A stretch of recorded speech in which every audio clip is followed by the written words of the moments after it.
Welcome to the final module of our AI for Beginners course. In this module, we will be bringing everything we have learned across the previous 14 modules together into a complete, end-to-end capstone project. We've covered a lot of ground, from understanding what AI really is, to training models, and thinking critically about the tools we use. This capstone is your chance to apply all of these skills. It consists of 5 parts: defining your brief, choosing your data, building your model, evaluating it, and finally, sharing your work. Let's start with part 1, your project brief. This is where we define what you're actually going to build and understand how it connects to the concepts you've already mastered. The goal is simple: build, train, evaluate, and document a real machine learning model using your own dataset. We're using the standard machine learning workflow from Module 9, focusing on synthesis rather than new mechanics. Why a project instead of a quiz? Because applying what you've learned is a different skill, and it is the most critical one for any future work in AI. This is a practical, deliberate exercise in putting your knowledge to use. For this project, you will turn in a working collab notebook, a dataset you have explored, a trained model with an honest evaluation, and a brief reflection on the model's performance and limitations. Remember, this isn't about achieving perfect accuracy. It is about understanding your model. A transparent, honest reflection on your results is far more valuable than a high accuracy number with no real insight. You'll be drawing on data awareness, toolkit usage, workflows, evaluation honesty, verification habits, and ethical considerations. All these skills finally come together in this one project. Moving on to part 2, choosing your dataset. This is the single most important decision you'll make for your project, so let's look at how to choose a great one. A good first dataset is clean, understandable to you, not too large, and has a clear label to predict. Choose a topic you are genuinely curious about. It leads to a much better experience than working with boring, safe data. Where can you find a dataset? You can use built-in options from scikit-learn, thousands of well-documented datasets from Kaggle, or even create one yourself from your own personal data like budgets, fitness stats, or grades. When selecting your data, match it to your skills. If you have a tabular data, the Module 9 workflow is perfect. For text data, use what you learned in Module 11. Stick to what you know for this first real project. If you need ideas, consider the wine quality dataset, the Titanic passenger dataset, or any sentiment analysis dataset using movie reviews. These are all well documented and perfect for a first capstone project. Before you commit, perform a quick gut check. Can you state your prediction goal in 1 sentence? Can you load the data in 10 minutes? Are you interested in the answer? If yes to all, you're ready. Finally, we enter part 3, building it, step by step. Now that you have your plan and your data, you will be the one driving the workflow, making every decision as you build your model. First, load your dataset and explore it.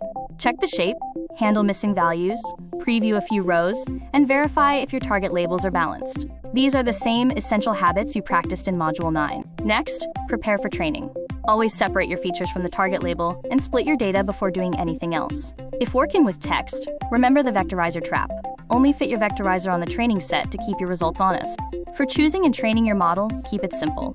Standard models like decision tree classifier or multinomial NB are excellent, reliable defaults. Resist the temptation to jump straight to complex, exotic algorithms on your first project. Now evaluate your model honestly. Don't rely solely on a single accuracy number. Use tools like a confusion matrix to see exactly which categories your model struggles with and why.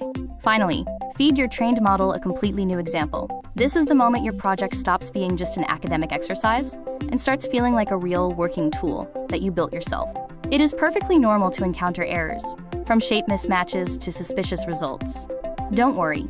Use the prompting skills you learned in Module 13 to debug your code. It is a completely legitimate part of the professional workflow. Now we move to part 4, evaluating and reflecting on your work. This is the step that separates a generic tutorial follower from someone who truly understands how to build AI tools. When evaluating, look beyond just the accuracy number. Analyze the specific mistakes. Identify which categories are harder to predict, and consider what simple, logical changes might improve your model's performance. Also check for bias. Is your dataset truly representative? As we discussed in Module 14, practicing fairness and awareness in your low-stakes projects now will help you make better decisions when the consequences are higher. Ask yourself, what would you do if you had more time? Naming concrete next steps, even if you never build them, shows you understand the real-world limitations of your current model. Write a clear, honest summary. Document what you predicted, how well it worked, and what you would and would not trust it for. This reflection is often more valuable than the metrics themselves. Remember that this reflection is the ultimate skill.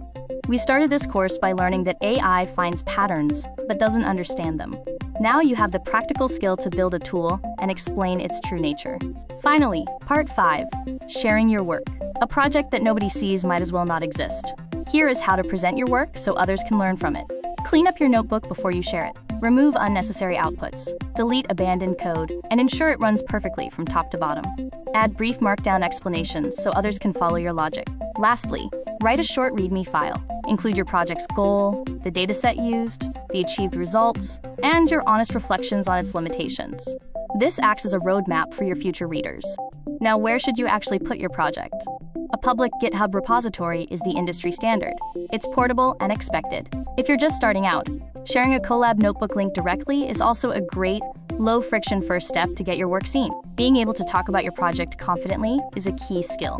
Whether you are aiming for a building, applying, or governing role, explain your project's goals and its honest limitations in under a minute. This turns your work into real evidence of your capabilities for any future career path. Let's bust some common myths. Your capstone doesn't need to be original research. Applying fundamentals to your own dataset is the point. Don't fear lower accuracy numbers. An honest reflection is more valuable than a suspicious 99%. And yes, using AI to help you build is a skill in itself. Take a moment to pause the video. Try to answer these 4 questions on your own. Name the 5 steps of our workflow. Identify 2 components of an honest summary. Explain the benefit of using a classic dataset. And consider 1 area where you should check for bias. Here are the answers to verify your understanding. The workflow is load, prepare, train, evaluate, and predict. Remember that your summary should include trust limits and next steps. And using clean, known datasets lets you focus on learning the workflow mechanics effectively.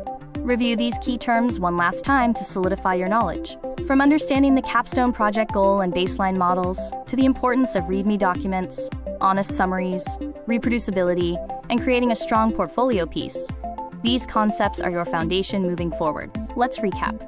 You have applied a standard workflow to a dataset of your choosing. You focused on understanding model behavior, documenting limitations, and creating an honest evaluation. Most importantly, you now have a finished piece of work that demonstrates genuine skill. Look back at the journey we've taken through these 15 modules. From your first introduction to AI, through the history, ethics, and technical deep dives into computer vision and language models, you've gained a comprehensive overview of the field.